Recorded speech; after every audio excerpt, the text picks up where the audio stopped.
Hi folks, Canadian Prepper here. So I can unabashedly say now that we are well into the collapse. We are at the point of the collapse, or the point of the story, the rising action, I believe they call it in Shakespearean literature, the point in which things are about to go parabolic.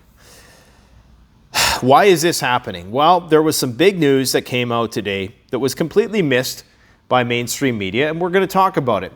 We're also going to talk about how you can weather the coming storm, which is going to repercuss from Europe throughout the rest of the world in the coming months. This is major.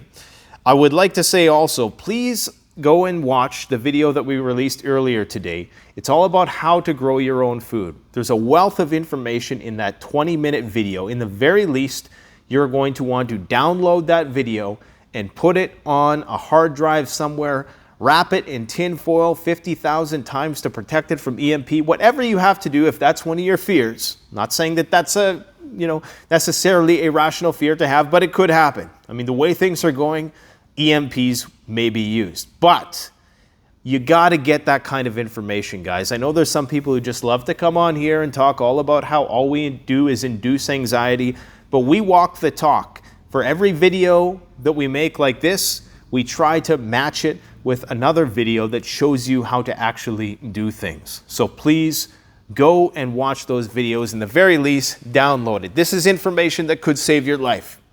So let's talk about what has transpired today. Okay, so there's a lot of stuff, but we're going to save Lake Mead for later. That's a problem in the works. It's going to affect millions of people. But we need to talk about the big news of today, which is Germany's alarm phase of gas supply. So right now they're in stage 2, the alarm phase. So Russia, if you didn't know, has limited the supply of gas to Europe to about 60% of what it was. And what's more is that now they've completely shut off Nord Stream for 10 days for annual routine maintenance. Now, there is a fear in Germany that they simply may not turn this gas pipeline back on. Germany right now is at about 54% of its capacity in terms of the natural gas that they're able to store. They're trying to get that up to 100, although they think that that is going to be unlikely due to the fact that, Nord Stream has been cut back and the Russian state-controlled natural gas company has actually cranked their output down to about 60%. So they're very concerned about that. And of course, Germany is saying that this is an act of war, or essentially chalking it up to, what do they call it here? It's an attack on us by Putin. What did you think was going to happen? Even Biden admitted today that they knew that this was going to have a negative impact on gas prices. So why weren't they preparing for this long ago? Think about it.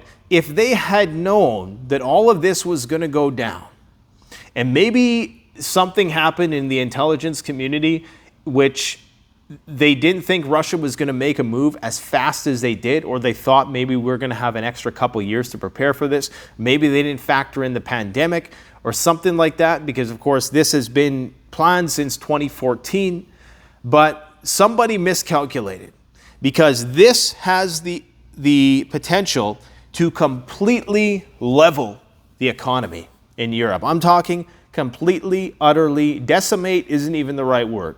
This could tank the European economy into a deep, dark, long depression.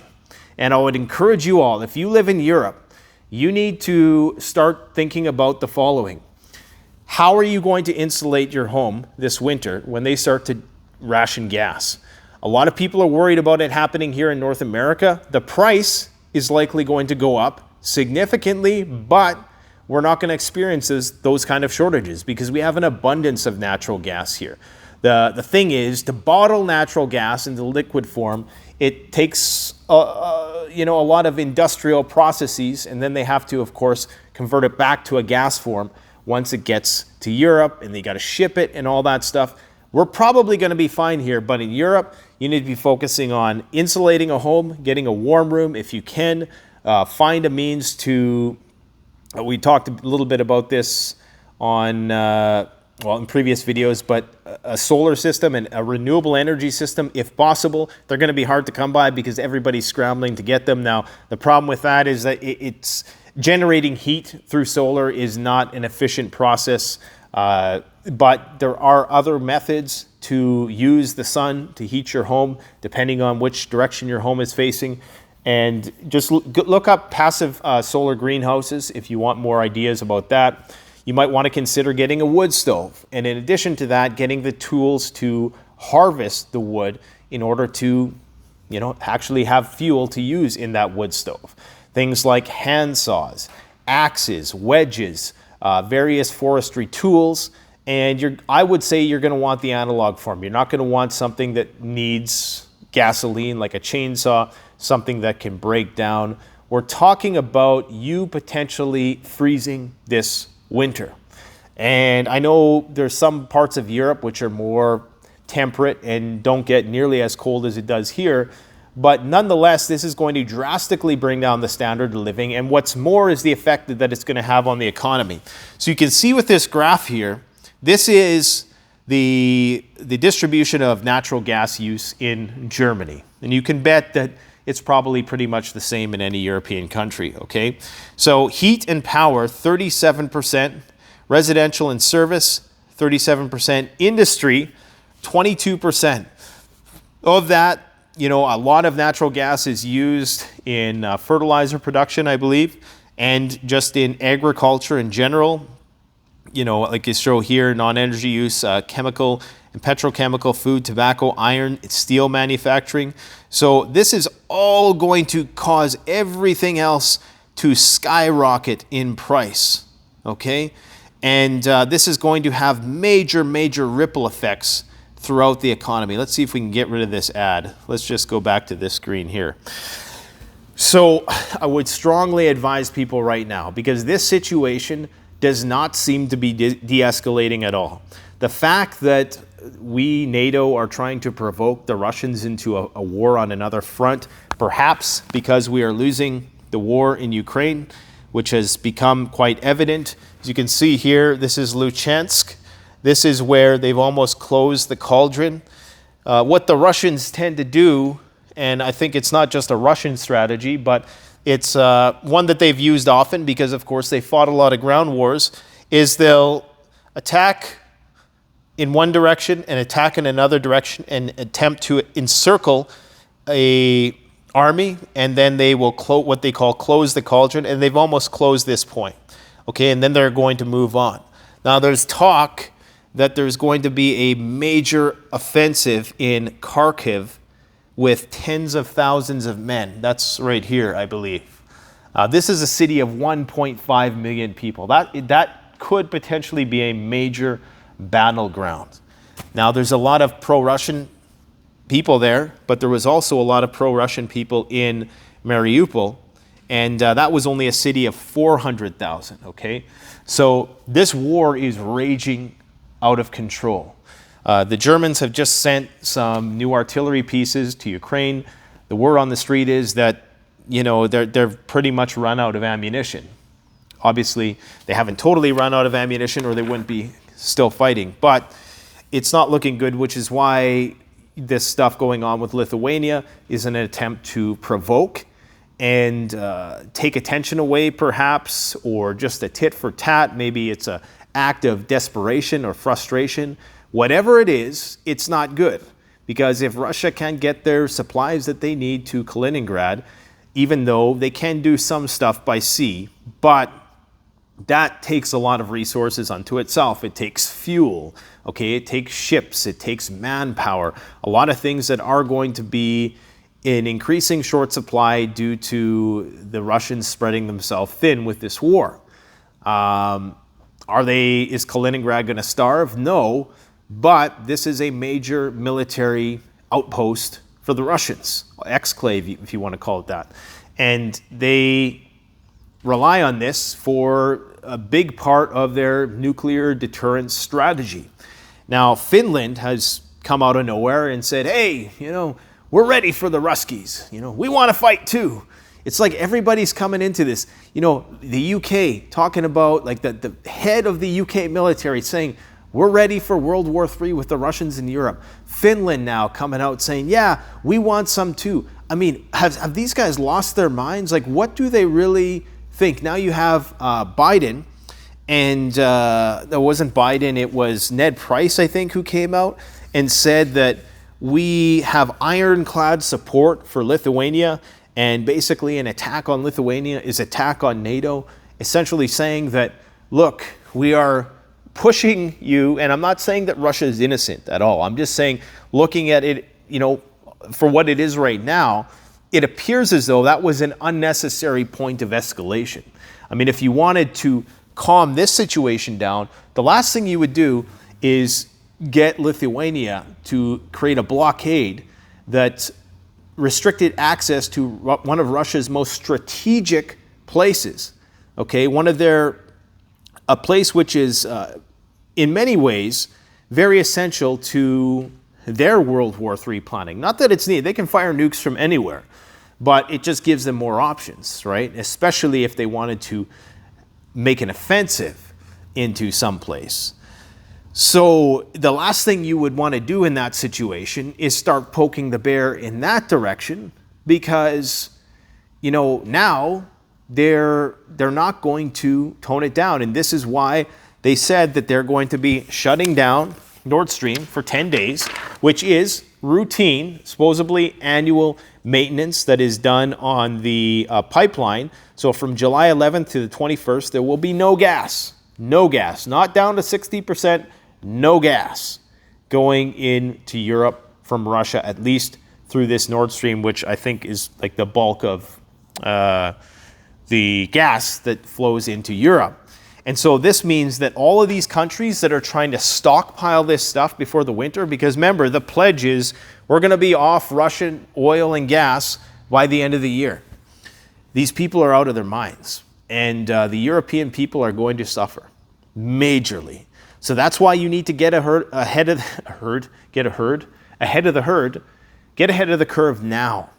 I made a comment on Survival Lily's video probably a few weeks ago saying, because she finally had come out and started talking about, we need to start preparing, guys. And I posted a comment on there which was in support of the video that she made, that, I'm glad she's finally talking about this stuff. And somebody said on there, yeah, you talk about it too soon and before it was a problem, and she's only addressing it now when it's actually a problem. Well, that's the thing. The problem, the nexus of the problem, the genesis of the problem was a long time ago. So the best time to start prepping was a long time ago, because we could see these things coming for a long time. We could see that the situation was not de-escalating. Is there any sign of de-escalation right now? You have the BRICS summit. Ray Dalio says he thinks that the deciding factor is going to be India, believe it or not. He says that, what does he say exactly? Ray Dalio is a billionaire who runs a big hedge fund. He says, the BRICS summit, if you didn't know, it's a summit between China, India, Russia, and a few other members of the axis of evil, as we might call them. But he says this whole thing is reminiscent of the years 1938 to 1939, when the world was on the verge of World War II. And this is Ray Dalio. He's a very respected in the financial community, not only from the alternative media talking heads, but also the Wall Street tycoons. He says that the world was on the verge of World War II. Two world powers were facing each other and are supported by different allies. How India behaves will be decisive. The country that could stand by Russia's economy if the West completely boycotts Moscow. If India stands by Russia, they can just say, hey guys, you know what? I don't think we need to rely on your gas revenues anymore at all. So we're just going to turn off the tap. Europe is going to go into a depression which could make the Great Depression look like a cakewalk. because now you have way more people relying on a lot more gas to run their society. Energy is everything. Without energy, you just have like the city is just a massive, giant paperweight, an immobile piece of metal. We need energy. And if Europe cannot get its energy, which it needs from Russia, it is screwed. So you need to start preparing now. Hopefully, calmer heads will prevail, and the power of greed will outdo the power of people's nationalistic pride, and these multinational arrangements that we've been fostering for many years now will prevail, and that people will want to make money. Russia will continue to want to make money off Europe. But so long as the gas and oil prices stay high, it doesn't matter if their GDP is cut down 15% in other areas, as it is, because they're making more money off of oil and gas than they've ever have before. And it's likely going to continue to go up. Canada inflation, 40%. Great. Or sorry, 40-year high, not 40%, although that's coming. So this Germany raising the alarm is the real deal. I would actually say that we're pretty much here, because they know that stage 3 is coming this winter. That's the emergency phase. And if Germany goes under, they are the powerhouse of Western Europe, then all of Europe goes under. And there really is no way out of that situation. You cannot get enough coal plants fired up in a fast enough period of time to make up for the deficit there. It's just not going to happen. It takes decades to get nuclear power plants online. It's going to take decades to get any measure of supplementary energy through renewables. So Europe is screwed unless they strike a deal with Russia. Now, what often would happen in this situation would be Russia would sell their oil and gas to somebody else, like some intermediary, and that intermediary would go and sell it to Europe. So, this is a way to bypass sanctions. But, with natural gas, it's harder to do that. You kind of need to pipe it in because it's just too costly, and there's too many industrial processes associated with liquefying it and sending it around and doing all that business. So, yeah, just prepare, guys, because winter, it's going to be a long, cold winter. Now, what else do we need to talk about? Talked about potential advances on Kharkiv, the closing of Lysychansk. I guess we could go over to the United States and talk about Lake Mead. So if you didn't know, Lake Mead is at historic lows. This is but one story of many, many stories that are similar around the world right now, where we're seeing increased droughts and increased flooding. This is a result of record temperatures, which basically evaporate all the moisture into the air. That moisture tends to flow to the coastal regions. So you tend to have drier interior regions of the continents and wetter coastal regions. On the whole, believe it or not, even though we are in a record drought, the United States as a whole is actually experiencing wetter conditions on the whole, but that is typically on the coastal regions, okay? And it's in the interiors of the continents, that's where we grow all of our food. It's not just in the United States that they're experiencing these droughts. Now, Lake Mead situation is definitely something that's due to human error in large part, but it's also because the snowpack on the Sierra Nevada mountains that feeds the Colorado River. I think the Colorado River, where is that? Comes in here. I can't zoom in enough. There it is. Yeah, so it comes there. It comes from the mountains. There's just not enough snowpack, and so it's not replenishing Lake Mead. Right now, I believe it's at around 1,050 feet. It's sinking by about 25 feet a year. And in order for it to effectively be able to pump water and power the Hoover Dam, this big contraption here, it needs to be at around 896 feet. So we're about 5 to 6 years away from this Hoover Dam being obsolete. Not only that, you're looking at, low water levels. So water shortages, water that 65 million people rely on is going to be in short supply. So this is why I advise people, if you're looking at relocating to a place, make sure there's water there. That's one of the reasons why I did not land on this one property that I was looking at, is because there was water insecurity. And there was just not enough water in the place. It was a beautiful piece of land. It was a nice quarter section, 160 acres.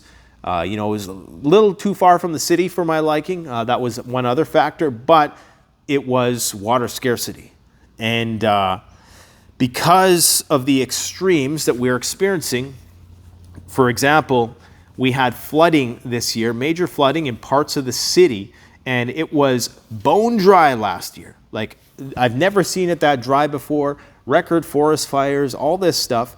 And this year we've had a few deluges. It's still technically in a state of moderate drought, but just goes to show that these extremes are going to become more and more common. So Lake Mead is going to reach what they call a dead pool status in a few years. And that's going to have all kinds of nasty repercussions on the food supply, on water shortages. So, it's going to be drill, baby, drill, but it's not going to be for oil. It's going to be for water. If you can get one of those machines that takes water out of the air, we talk about using a dehumidifier, and you could fortify it with minerals so it doesn't, there's an actual word for it, sucks minerals out of your body if you drink not distilled water. What's it called? I can't remember the exact terminology. Go back and watch my video on it. It's been a while since I've visited that topic. But there used to be this machine called the Ecolo Blue machine. It basically works like a dehumidifier. It takes water out of the air. Of course, it only works well and efficiently if you're in a high humid environment. But there are some machines that do it and actually remineralize the water for you so you're not running a mineral deficit, which can lead to lots of illness. Anyways, I think that the situation is going to potentially get bad. It's going to get worse. And I sincerely mean that. Like right now, in the back of my mind, I've always hoped that this situation was going to somehow resolve itself. It still could. There still is a possibility that we could put the brakes on this. But this Lithuania situation is very, very important because it says that somebody somewhere is trying to provoke another fight. That's the scary part. Oh, there's another story. The guy who used to carry the briefcase, the nuclear briefcase for Vladimir Putin, this is it's a story. It's on, mainstream news. Apparently was shot dead, and that's mysterious in and of itself. I don't think it was like a state-sponsored hit. It starts to look like it might have been something internal or maybe even mafia gang-related, KGB-related possibly, because the guy was under investigation for bribery. So, that probably did have something to do with it. So it's just kind of mysterious that the guy carrying the nuclear briefcase, if that's even an active thing or if that's just a decoy, who knows what that is, really. It could just be for show. It could just be an intimidation tactic. I don't think you need that technology anymore when you could literally have a phone in your pocket that you could... There's an app for that nowadays, right? You don't need a briefcase anymore. So, guys, keep on prepping, man. Make sure you're tending to that garden. We got an outside garden and we got an inside garden. The outside garden, we got lots of potatoes. We're going to be doing a potato video for you guys soon, how you can get a bigger yield for your potatoes. The soulless soil scientist, that's Ashley from Gardening in Canada, she's going to show us how to maximize our yields on potatoes. And so far, it's been working like a dream. These things are just, the potatoes are loving the indoor farming setup that we got going on here. They're loving the lights, and potatoes are easy. You know, they don't take a whole lot of coaxing. So that's going to be your famine food. And it's just important that you know this stuff. You don't even have to do it. I mean, you do because you want to trial and error. You want to get your hands dirty, literally. But you also just want to have the knowledge, because it can mean the difference between life or death. It can mean the difference between a good harvest and not eating at all. And there could come a time where people are hunched over their plants, hoping that they grow, like with with hunger in their bellies. That could happen. I hope it doesn't come to that, but you guys know what to do. I'm just going to let you know we do have some peak refuel left. We got another shipment. It was the remainder of a shipment that we had ordered earlier, so go check it out on the website, Peak Refuel. Let's check out Canadian preparedness here.